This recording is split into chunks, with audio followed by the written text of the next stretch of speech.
বাংলাদেশে সিস্টেমেটিক বুদ্ধিভিত্তিক কিলিংটা পরিচালনা করেছে, যাতে করে জাতি ক্রমান্বয়ে মেধাহীন হয়, সেটা এই জাতি লক্ষ্য করেছে, দৃশ্যমান হয়েছে।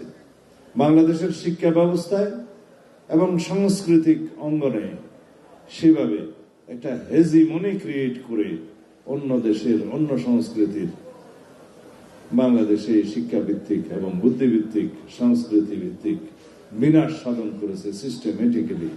সেটা আমরা দেখেছি।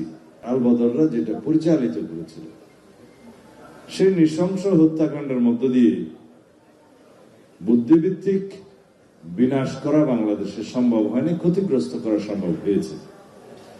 আমরা কিছু কথা বলি, যেমন বাংলাদেশকে যারা দখল করতে চেয়েছিল, পরাধীন রাখতে চেয়েছিল, তারা তো স্বাভাবিকভাবেই বাংলাদেশের সার্বিক বিনাশ চাইবে।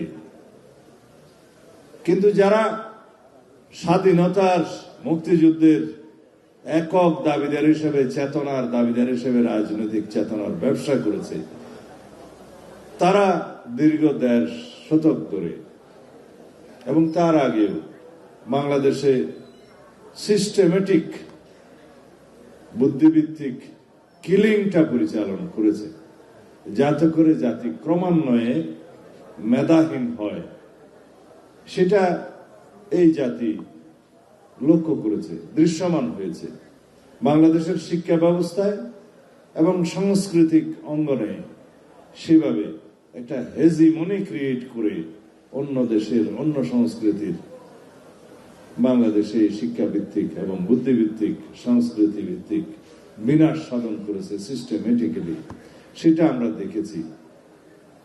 পাকিস্তানেরা বুদ্ধিজীবীদের হত্যা করেছে এদেশের দোসরদের মাধ্যমে, কিন্তু বিগত আওয়ামী লীগের শাসন আমলে, ফ্যাসিস্টদের শাসন আমলে বাংলাদেশের পুরো জাতিকে মেধাহীন করার একটা প্রয়াস নিয়েছিল, এবং সেটাকে আমরা বলতে পারি বুদ্ধিভিত্তিক ডাইভার্সন। অনেকটা আমরা অনেকে বলে থাকি যে মেধা পাচার হচ্ছে, ব্রেইন ড্রেন হচ্ছে, কিন্তু তারা ব্রেইন রুইন করার চেষ্টা করেছে সারা জাতির মধ্যে। এবং এইভাবে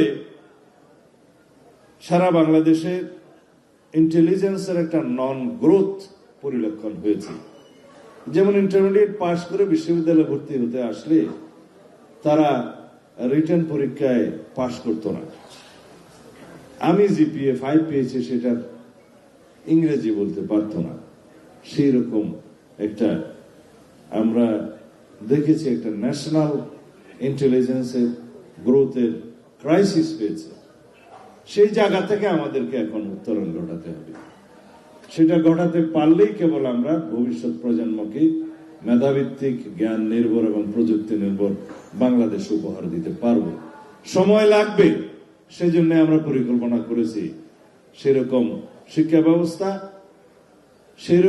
ব্যবস্থার মধ্য দিয়ে কিছু কর্মীর হাত আর কিছু মেধার বিকাশ, গবেষণার মাধ্যমে সেরকম শিক্ষা ব্যবস্থার পরিকল্পনা আমাদের ৩১ দফায় আছে, এবং ৩১ দফার নির্যাসের ভিত্তিতে আমরা সেই পরিকল্পনাগুলো দেশবাসীর কাছে এই ভোটের ময়দানে নিয়ে যাচ্ছি। আমরা কেবলই ভোট প্রার্থনা করছি, কিন্তু জনগণ আমাদের কাছে কি চায় সেই জিনিসগুলো আমরা এইভাবে দেব।